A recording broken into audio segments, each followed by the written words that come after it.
Dumping yard పెడితే మా పరిస్థితి రోగాల ఇబ్బంది పడుతుంది, పంటలు పండాయి. మా ఊరికి పిల్లనేవాళ్ళు ఇయ్యరు, పిల్లని చేసుకోరు. ఎందుకంటే ఎందుకు ఇయ్యరు? ఈ డంపింగ్ వాడి వాసన పడి ఆ పిల్లలు అయ్యే అవకాశాలు ఉన్నాయి. పిల్లనిచ్చిన పిల్లలు పడరు. 30 ఏళ్ళు 60 ఏళ్ళు అవుతాయి. రోగాల బారిన పడి తొందరగా జనాలు చేస్తారు, ఓటేస్తారు, దిక్కుంటారు పార్టీలకు. సిరిసేపల్లి గ్రామస్తులందరం ఒక్కసారి ఆర్డీఓ గారికి మెమోనం ఇచ్చినాం. ఏంటంటే జనవాస లేని కాడ పరకాల ఏరియా, భూపాలపల్లి, ములుగు, పసరా, మేడారం అటు ఏరియాకు 40-50 కిలోమీటర్ల దూరంలో జంగల్ ఉన్నది. అటు ఇవ్వండి. ఇటైతే మా పంటలు అవి ఇంటనే ఇచ్చేస్తాం.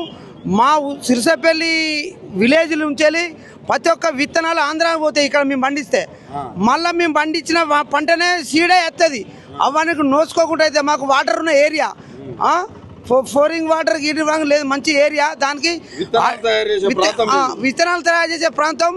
ప్రతి ఒక్క సీడ్ మిల్ల మా యాసింగ్ వడ్లని హుజరాబాద్ సీడ్లలో తప్ప ఏడికి పోవు, మా రైస్ మిల్లులో పోవు. ఎక్కడ వరకు పోరాడతారు మీరు? మేము ఢిల్లీ అవసరం అనుకుంటే ఢిల్లీ దాకా కూడా పోతాం. ఢిల్లీ దాకా తగ్గేదే లేదు. హుజరాబాద్ నుంచి చలో ఢిల్లీ దాకానైనా పోతాం, డంపింగ్ యార్డ్ వద్దన దాకా.